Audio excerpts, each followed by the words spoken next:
ذوقوا فتنتکم، فتنہ اصل میں سونے کو آگ میں تپانے والی بھٹی میں رکھنے کے معنی میں ہے، تاکہ خالص سونا کھوٹے اور نہ خالص سونے سے الگ ہو جائے۔ اسی لیے یہ لفظ ہر قسم کی آزمائش اور امتحان کے لیے استعمال ہوتا ہے، اور انسان کے آگ میں داخل ہونے کے معنی میں بھی آیا ہے، کبھی بلا و عذاب اور پریشانی کے معنی میں بھی آیا ہے۔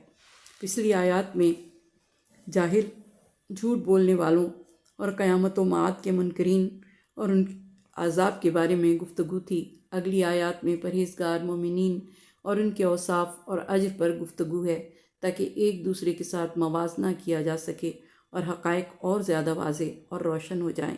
پرہیزگار جنت کے باغات اور چشموں کے درمیان ہوں گے۔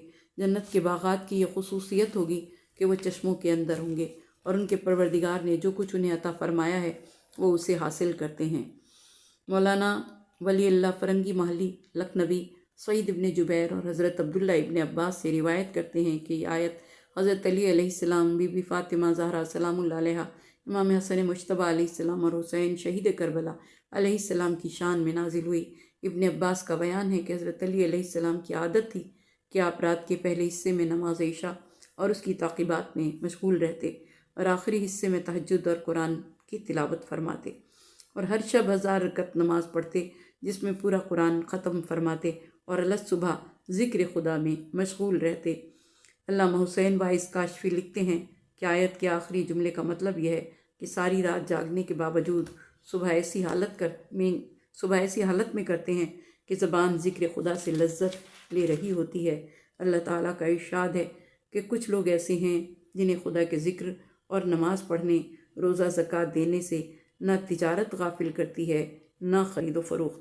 مولا علی علیہ السلام نے ارشاد فرمایا، عبادت و اطاعت خدا کی منزلت یہ نہیں ہے کہ تم نماز پڑھو، روزہ رکھو، صدقہ دو، بلکہ حقیقی شان و منزلت یہ ہے کہ پاکیزہ اور طیب و طاہر دل کے ساتھ نماز ادا کرو، پاکیزہ نفس اور اللہ کی خوشنودی کے عین مطابق ایسے اعمال بجا لاؤ کہ جس کے سبب خشیت الہی تمہارے پورے وجود میں سرایت کر جائے۔ مولا علی سے ایک شخص نے سوال کیا، یا علی، وقت نماز آپ کی حالت متغیر کیوں ہوتی ہے؟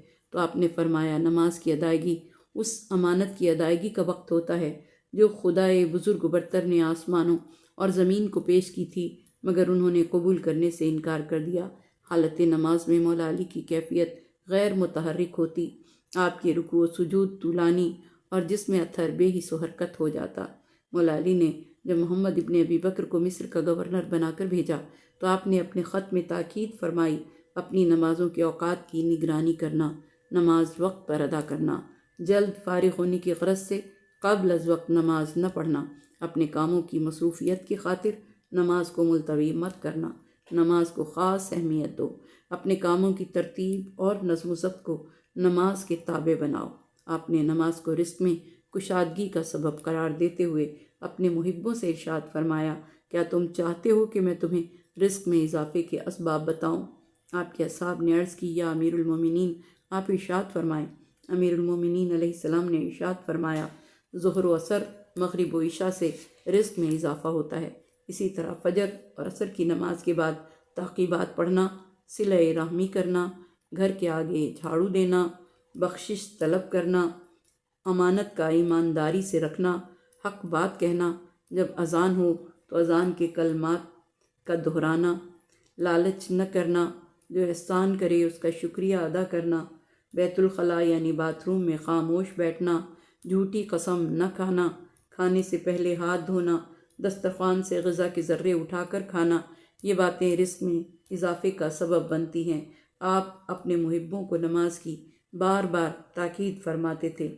ان کی دوسری صفت کو بیان کرتے ہوئے قرآن کہتا ہے کہ وہ ہمیشہ سحر کے اوقات میں استغفار کرتے ہیں۔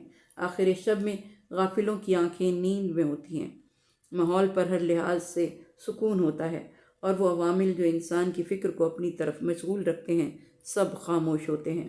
یہ لوگ اٹھ کھڑے ہوتے ہیں، بارگاہ خداوندی میں حاضر ہوتے ہیں، اور اس کے حضور میں راز و نیاز کی باتیں کرتے ہیں، نماز پڑھتے ہیں، اور خصوصیت کے ساتھ اپنے گناہوں سے استغفار کرتے ہیں۔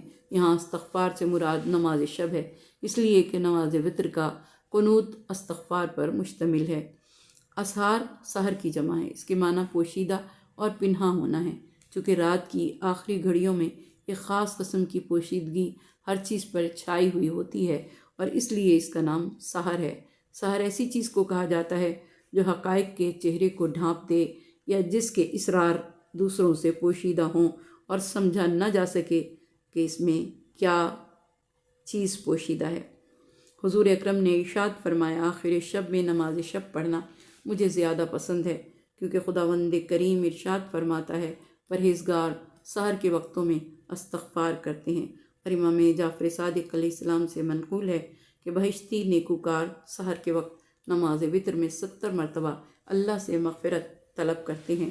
لیلۃ الحریر میں جب تمام رات جنگ عروج پر تھی، مولائے کائنات علی ابن ابی طالب علیہ السلام نے دونوں صفوں کے درمیان جائے نماز بچھا کر نماز شروع کر دی تو کسی نے کہا کہ مولا برستے تیروں میں نماز شب، تو آپ نے فرمایا اسی نماز کے لیے تو ہم جنگ کر رہے ہیں۔ ان نیکوکاروں کے لیے ارشاد قدرت ہے، ان کے اموال میں سائل و محروم کے لیے حق ہے۔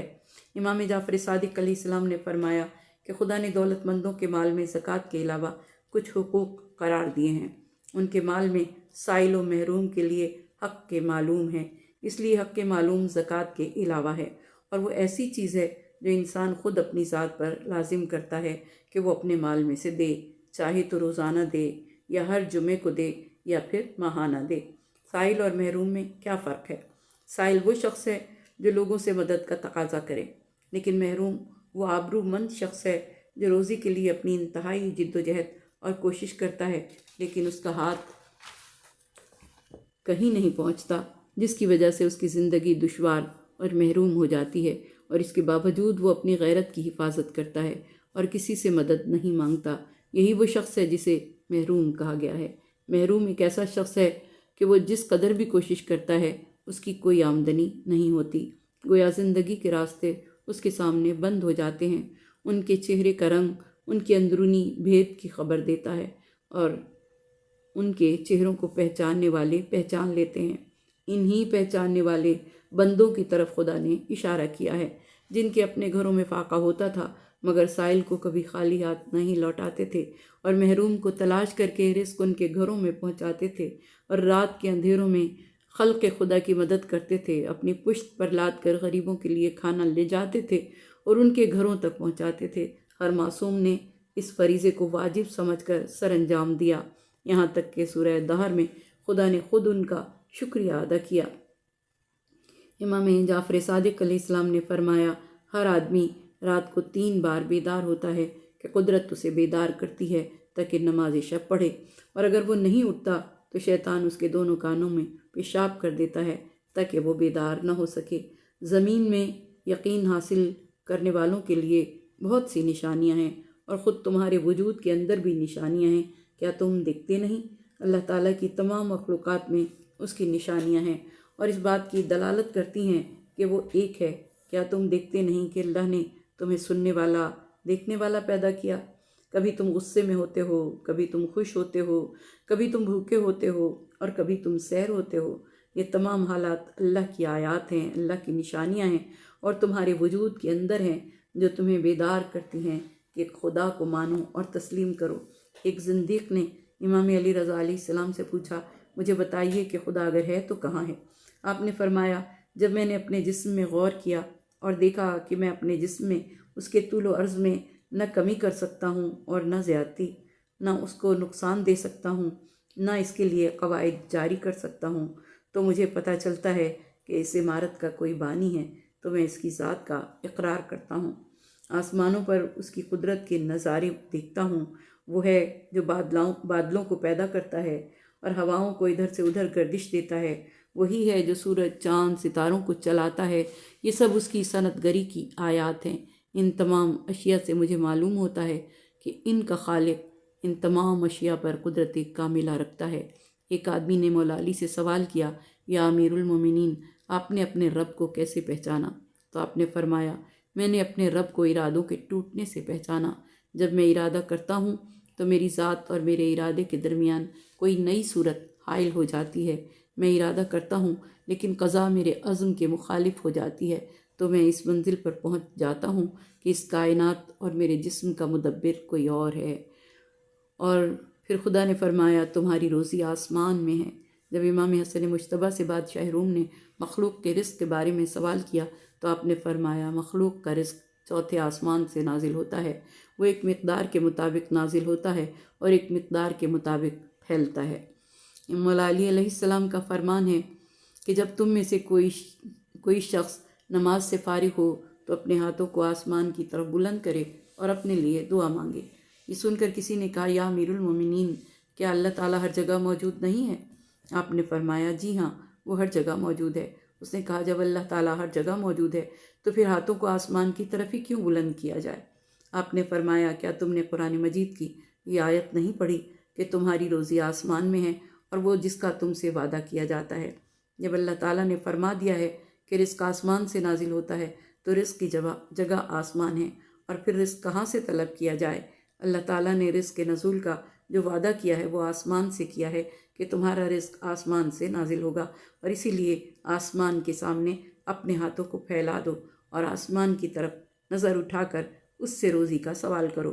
مولا علی نے فرمایا برتنوں کو دھو کر رکھنا اور صحن کو صاف رکھنے سے رزق میں وسعت پیدا ہوتی ہے۔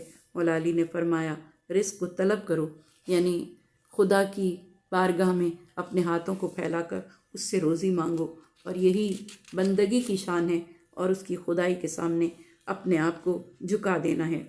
پس قسم ہے آسمان و زمین کے رب کی کہ یہ طلب حق ہے جس طرح تم گفتگو کرتے ہو۔ امام جعفر صادق علیہ السلام کا فرمان ہے اس ذات کی قسم جس نے میرے جد بزرگوار محمد مصطفیٰ صلی اللہ علیہ وآلہ وسلم کو نبوت پر مبعوث فرمایا، خداوند تعالیٰ انسان کو اس کی حیثیت اور شخصیت کے مطابق روزی دیتا ہے۔ اس کی مدد اتنی زیادہ ہوتی ہے جتنی زیادہ مصیبت ہوتی ہے۔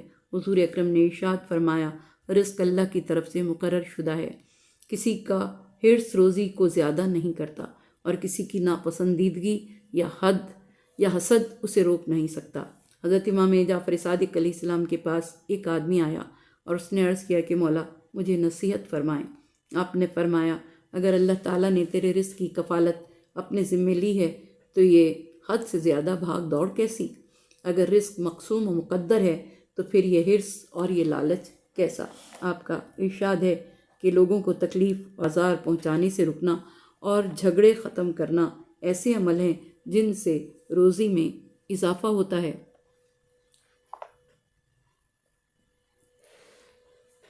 پھر وہ اپنے دل میں ان سے ڈرا۔ انہوں نے کہا ڈرو نہیں، ہم تیرے پروردگار کے رسول ہیں، اور پھر اسے ایک ذی علم بیٹے کی پیدائش کی خوشخبری دی۔ اللہ تعالیٰ نے اس آیت میں حضرت ابراہیم علیہ السلام کے پاس آنے والے فرشتوں کا ذکر کیا۔ 4 فرشتوں کو قوم لوط کی ہلاکت کے لیے خدا نے بھیجا۔ وہ جبرائیل امین، میکائیل علیہ السلام، اسرافیل علیہ السلام اور کربیل علیہ السلام تھے۔ وہ حضرت ابراہیم علیہ السلام کے پاس آئے، آپ کو سلام کیا۔ وہ انسانی لباس میں آئے تھے۔ حضرت ابراہیم علیہ السلام بہت مہمان نواز تھے۔ آپ نے ان کے لیے فوراً ایک بچڑا بھونا اور ان کے سامنے رکھ دیا۔ آپ نے دیکھا کہ وہ کھانے کی طرف متوجہ نہیں ہوئے۔ یہ دیکھ کر آپ نے دل میں خوف محسوس کیا، کیونکہ اس زمانے میں دشمن کے گھر کا کھانا نہیں کھایا جاتا تھا۔ تو جب جناب جبرائیل علیہ السلام نے آپ کی یہ حالت دیکھی تو اپنا عمامہ اتارا۔ تب جناب ابراہیم علیہ السلام نے پہچان لیا اور پوچھا کیا آپ جبرائیل علیہ السلام ہیں؟ حضرت جبرائیل علیہ السلام نے کہا ہاں میں جبرائیل علیہ السلام ہوں۔ اور اسی دوران جناب سارہ کا وہاں سے گزر ہوا۔ تو جناب جبرائیل علیہ السلام نے انہیں حضرت اسحاق علیہ السلام کی ولادت کی خوشخبری دی، اور یہ بھی کہا کہ آپ کا بیٹا علیم ہوگا اور ان کی اولاد میں سے حضرت یعقوب علیہ السلام ہوں گے۔ یہ سن کر بی بی سارہ زوجہ حضرت ابراہیم علیہ السلام نے خوشی اور تعجب سے اپنا منہ پیٹ لیا اور کہا کہ ایسا کیوں کر ممکن ہے، حالانکہ میں ایک بوڑھی عورت ہوں اور حضرت ابراہیم علیہ السلام بھی ضعیف ہو چکے ہیں۔ تب انہوں نے جواب دیا آپ کے رب نے یہ فرمایا ہے جو حکیم اور دانا ہے۔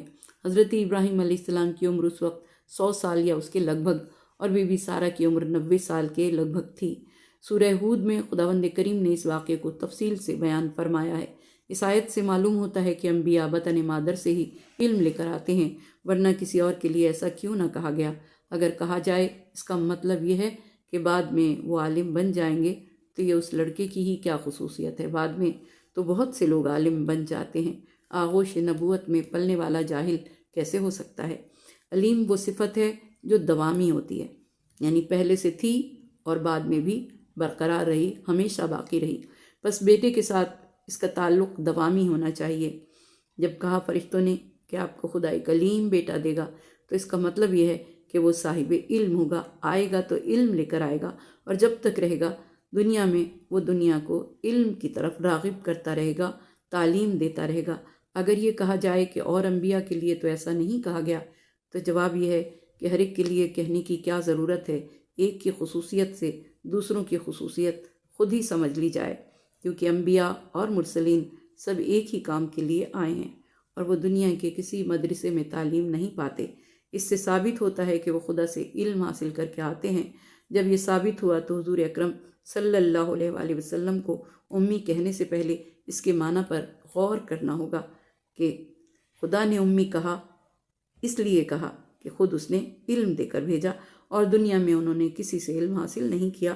یہی تمام انبیاء کی خصوصیت ہے، اور یہ خصوصیت کے اس درجے پر فائز ہیں کہ پروردگار دو عالم نے آپ کو تمام انبیاء کا سردار بنایا۔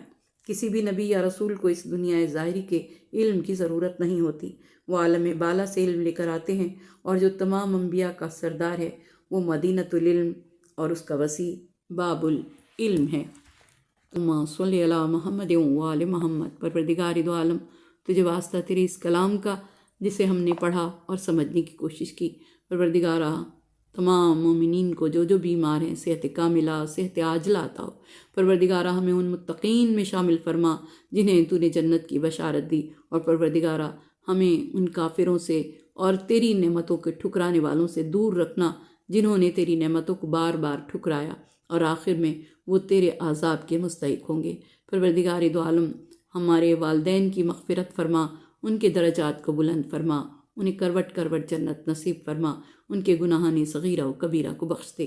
پالنے والے، تجھے واسطہ تیرے حبیب پاک کا ہمارے ان گناہوں کو بخش دے جن کے سبب تیرے عذاب کا نزول ہوتا ہے، جن کے سبب دعائیں تیری بارگاہ میں شرف قبولیت نہیں پاتی، اور جن کے سبب تیری رحمتیں ہم تک پہنچنے میں رک جاتی ہیں۔ پروردگار دو عالم، ہمارے بیماروں کو صحت کاملہ عطا ہو۔ پالنے والے، جو والدین اپنے بچے بچیوں کے لیے پریشان ہیں، ان کے لیے غیب سے بہترین اہتمام فرما۔ جو گودیاں خالی ہیں انہیں بے عیب اولاد سے نواز دے۔ پروردگار دو عالم، ہمارے لیے زندگی کو آسان فرما۔ جب تک زندہ رہیں ہم کسی کے محتاج نہ ہوں، ہاتھ تیری بارگاہ میں پھیلیں، اور جو ہاتھ تیری بارگاہ میں پھیلیں پروردگار دو عالم انہیں دنیا کے کسی معزز کے سامنے مت پھیلانا۔ اے پالنے والے، تجھے واسطہ تیرے پیارے حبیب کا، ان کی آل طیب و طاہر کا ہمیں ہدایت کی راہ پر قائم رکھنا، ہمارے بچوں کو ہدایت کی راہ پر قائم رکھنا، ہمارے ملک میں امن و امان رہے، دہشت گردوں کو نیست و نابود فرما، ہمارے مقامات مقدسہ کی حفاظت فرما۔ جو بھی حج و زیارات کے متمنی ہیں انہیں یہ سعادت نصیب فرما، جنہیں نصیب ہوئی اسے بار بار نصیب فرما۔ پالنے والے، جس نے مجھے دعا کے لیے کہا، سب کی دعاؤں کو اپنی بارگاہ میں شرف قبولیت عطا فرما۔ پروردگار دو عالم، واسطہ تجھے تیرے پیارے حبیب کا، تو ہمیں اس نماز کی توفیق عطا فرما جو نماز تیری بارگاہ میں شرف قبولیت پائے۔ توفیق دے کہ ہم نیکیاں کریں اور نیکیوں کو پھیلائیں۔ پروردگارہ، اہل فلسطین پر رحم فرما، اور محمد کے صدقے میں یہودیت اور عیسائیت کی چالوں کو انہی پر پلٹ دے، اسلام کا بول بالا فرما۔ اور پالنے والے، ہمارے امام کے ظہور میں تعجیل فرما، ہمارے امام کے ظہور میں تعجیل فرما، ہمارے امام کے ظہور میں تعجیل فرما۔ آمین یا رب العالمین۔ ربنا تقبل منا انک انت السمیع العلیم۔